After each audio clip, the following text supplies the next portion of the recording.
How's it going, everyone? Ethical J here, and today I am back with a special video. And what we're going to talk about is basically how does law enforcement, like the FBI, discover who sent an email? How do they trace hackers when they send malicious emails or spam emails, right? So basically, we're going to talk about a little bit of an introduction to email forensics, and how does special agents in the FBI or other law enforcement agencies conduct cybercrime investigations via email. Basically, we're going to talk about how they trace an email to its origin, and I'm basically going to show you how they do that so you can try it yourself.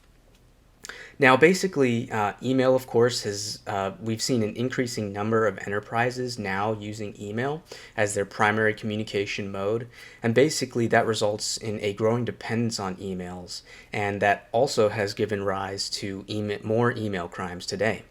So, what is the goal of email forensics? Basically, the goal is to find out who sent the email. So, before we dive in, let's talk about some common email attacks. First of all, you have spamming. That's just basically where someone sends you unsolicited, unwanted emails like sweepstakes or, hey, you want a new phone. A little bit more malicious, and the next step after that is phishing. Now, phishing is sent with the intent to gain sensitive information from you. So an example of that would be like, hey, this is the USPS. We failed to deliver your package. Please go to this link and update your shipping address. And basically that's just the attacker trying to get your shipping address. Or maybe the link is malicious and automatically installs malware when you click on it. That's phishing.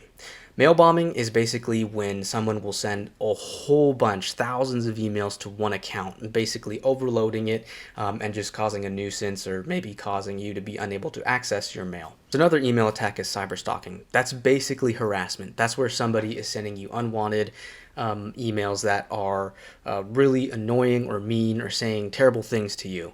Another one would be child abduction. So a lot of child predators will use email to try to contact a child and either abduct them or send explicit images or request explicit images from the child. And that's, of course, where the FBI gets involved.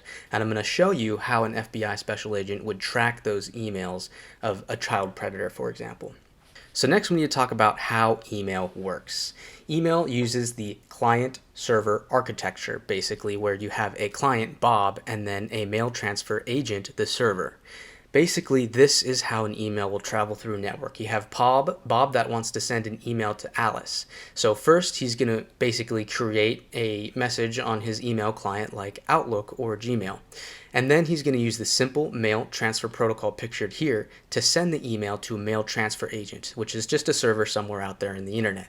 The mail transfer agent is going to use SMTP to send it to another mail transfer agent. Now, there could be 1, 2, 3, hundreds or thousands of mail transfer agents between Bob and Alice. In this example, we just have 2. Next, when it gets towards its destination, it's going to send it to a mail delivery agent.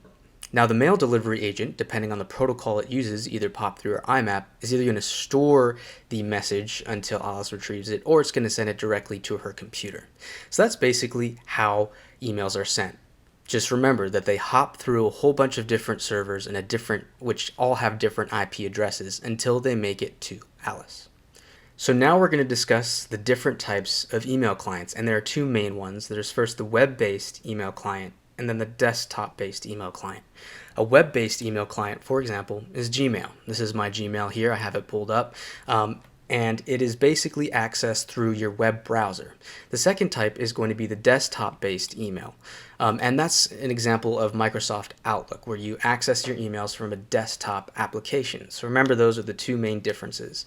Now, a web-based email client like Gmail is going to store your emails on what we call the cloud. So if you want to get those emails, you have to basically visit the cloud and visit where Gmail is storing them on the internet. However, if you're using a web-based client, a desktop-based client, all your emails are going to be stored locally on your computer as opposed to on the internet. Now, let's discuss the different steps for conducting email crime investigations. So first, you have seizing the computer and the email accounts. This is where law enforcement will basically get a subpoena or search warrant for that email account. And what they're going to do is they're going to lock the person out of the account by changing the password to it so that that person can't get back into the email account. Next, we have acquiring the email data. This can be done by either going directly to Google and saying, hey, here's a subpoena or search warrant. I need the data from this email account that's stored on your cloud. Or they can basically seize the computer if you're using a desktop client like Outlook and basically perform data extraction and duplication of the hard drive to get those emails. Next is number 3 is examining email messages. This is where you actually look at the contents of the email message and what's being said. This is where we're going to look at attachments as well and see if there are any like malicious attachments in that email that may be storing malware. Next is going to be retrieving the email headers, and I'll talk about that in a little bit. After that, you're going to analyze the email header, and then finally, you're going to recover deleted email messages. Again, this can be done with special tools to basically pull data from a hard drive. So I'm going to pull up an example of an email header. So an email header is this bunch of text here, and at first it looks confusing and scary, but don't worry, I'll explain it all to you. Basically, email headers can help you trace the origin of an email back to its originating IP address. And you can see the IP addresses are listed here, for example. Now, really quickly, let me show you how to actually find the email header according to first Google or Gmail. So what you need to do is open up an email that you want to find the header for. You're going to click these 3 dots here and then show original. Now, this is going to be your email header down here. It also gives you the message ID. Each email has a unique message ID that identifies that specific message. Now down here, of course, you can see the email header. I'm not going to scroll down too far because that'll eventually show my IP addresses that I don't want you to see. Now, if we want to find a email header on Outlook, you're going to go to Microsoft Outlook. You're going to double click on the message that you want to find the header for to pop it out. Then you're going to go over to File, Properties, and there's your email header right here where it says Internet Headers. Now, basically, when you send an email, remember how I mentioned that it's going to bounce from mail transfer agent to mail transfer agent, or basically server to server, and each server has its own separate IP address. So you can see here, for example, starting from the top, received basically from an email here with the mail server or the mail transfer agent's IP address here. So we can see that it was retrieved from this IP address, and then it bounced to this IP address, and then it bounced to this IP address, and so on and so forth. An email header is crafted unlike your normal Word document, where when you're typing up a Word document, you add the newest information to the bottom of the document as you type it up, right? Well, in email headers, the newest information and IP addresses are added to the top here, which means that the oldest data or the originating IP address is found at the bottom of the email header. So it's a little bit confusing, but just think of it as the reverse of a Word document. So the oldest IP address, to find it, we need to start at the top and go all the way to the bottom till we see the very first or last, we should say, IP address. So for example, okay, here's the first IP address. So this is the most recent IP address we received the email from. So from there, we're going backwards. We received it from this server, and then continuing to go backwards, we received it from the 2.3 and then the 113.2, and then finally the very last server that we see, which would be the very first server, is the 96.234.150.13. That means this is the sender's public IP address. So we got them here. Let's say you're a special agent working for the FBI or other law enforcement agency. Basically, once you get the email header and you find the originating IP address, you're going to copy that over into a website that is created by the American Registry for Internet Numbers. Now, this is an agency that keeps track of all IP addresses that are assigned throughout the United States. So basically, we're going to go to their lookup website here, and I'll have these links in the description. You're going to paste in the IP address, and then you're going to go ahead and hit search. Now we can see from the results that this IP address of the person who sent the email was assigned by Verizon. Now this is extremely important because as a law enforcement officer or special agent, we now have to go to Verizon and ask them for their records. We need to say, hey, Verizon, who did you assign this specific IP address to at this specific time and date? So we can also get the time and date from the email header. So Wednesday, 31st July, 2024 at exactly 12:28. Okay, so that's the information that we need. So the IP address and then the date that the email was sent. Once we basically have that information, what law enforcement does now is they will basically use a subpoena. And a subpoena is just a formal document, and I'll pull up an example here. It's a formal court order, if you will, that is ordering a company like Verizon to produce documents or records that are required for an investigation. Now, it's different from a search warrant. A search warrant has more power. You get a signature from a judge, and you are basically requesting that judge to allow you to, in a way, infringe on someone's right to privacy. You're saying, hey, judge, let me go search this person's home. Let me search this person's car. Very intrusive, right? A subpoena is more, we're just going to a company that may have records that are relevant to an investigation. So as an example here, you can see that this subpoena is written to Verizon, and it's specifically requesting that IP address that we saw in the header at a specific time and a specific date, right? We're going to ask for the name of the person the IP address was assigned to, the address of the person the IP address was assigned to, for example. We're also going to ask for any logs to see what websites they visited from the IP address. We're going to ask for their billing information. What's their credit card number? And then finally, we're going to request that Verizon deliver it in a CD-ROM or other electronic media like a flash drive. And of course, we're going to get our signature from our court personnel, maybe a magistrate or judge. And then finally, we're going to ask them to deliver it to a specific address, right? So maybe the address of our law enforcement agency, or deliver that information to the district attorney. We're going to go ahead and pull up the uscourts.gov website. If you want to download a subpoena of your own and just check it out, you can go to this link in the description and basically download a subpoena here. Finally, as a law enforcement officer, a lot of agencies like Verizon or T-Mobile or Cox will have what's called a law enforcement legal compliance guide or a law enforcement officer guide. This is an example for Verizon. It's a little bit older.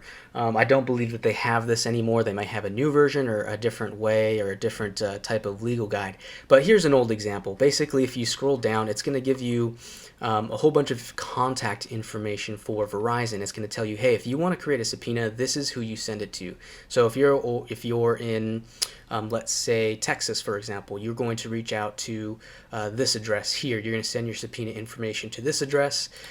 Whereas if you're in New Jersey, you're going to send your subpoena information to this address or this fax number, right? So this guide has other information for special agents and law enforcement officers. For example, it'll give you an example or sample court order that you can use, or you could also just use the subpoena that you downloaded from the uscourts.gov website. All right, so that is an example of how law enforcement officers will get information on who sent an email. So to recap, basically, we're looking at the email header, we're grabbing the IP address, the time and the date that the IP address was used or the email was sent.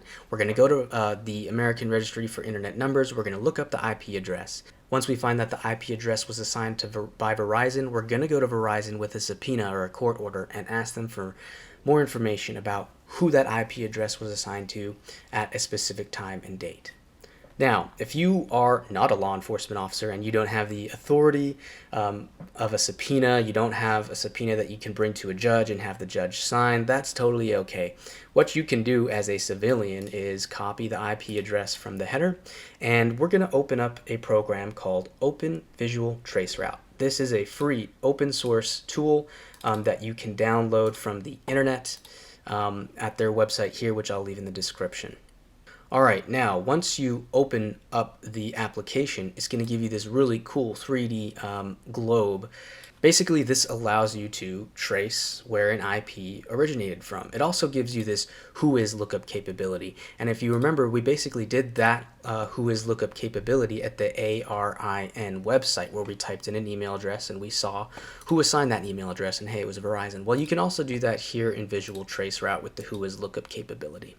Okay, so now we're going to use the traceroute function to determine where the email originated from on the globe. So this is really cool. What we're going to do is, again, take that IP address that we got from the header. We're going to go ahead and paste it in here. From there, we're going to hit this little orange globe button. And what this is going to do is it's going to start at my IP address, and it's going to trace backwards to the origin. So we can see that it hops from the United States to, looks like, Sweden.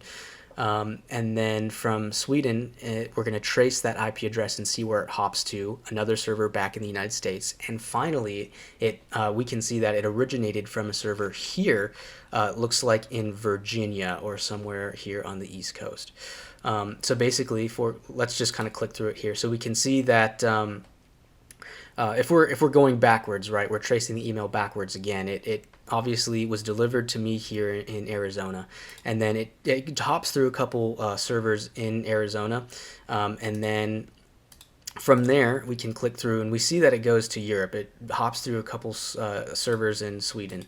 And then finally, it's going to come back to the United States, and it will, of course, end up in Virginia somewhere. And if we hop back to the whois lookup that we did with ARIN, we can see that the server is indeed listed in Virginia. And if we hop back to our map here, hey, look at that. The server's in Virginia. So it's not going to be an exact location of where the email was sent, but this is how law enforcement kind of tracks down how emails are sent. They're going to create a subpoena to Verizon because this is where the Verizon server is located in Virginia, and ask them for more information. Verizon, depending on how well the subpoena is written, will respond to the FBI or the special agent and say, hey, this IP address was given to John Doe. Here's his credit card information. Here's his address. From there, law enforcement gets a warrant to search his address. And then from there, they can also maybe do an arrest warrant and arrest him at his address. So that's kind of how law enforcement is going to conduct email forensics. And now you can do it too. You can go get the email header. You can figure out who sent the IP address of the original sender. From there, you can conduct other operations if you're law enforcement. If you're a civilian, I do not recommend going any further. Leave it to law enforcement to take care of. But this is just a really cool example of how law enforcement agencies will conduct email forensics. So if you want to see other ways that law enforcement will do forensics, maybe malware analysis, let me know. I'd be happy to make more videos, and please stay tuned for more. Thanks for watching.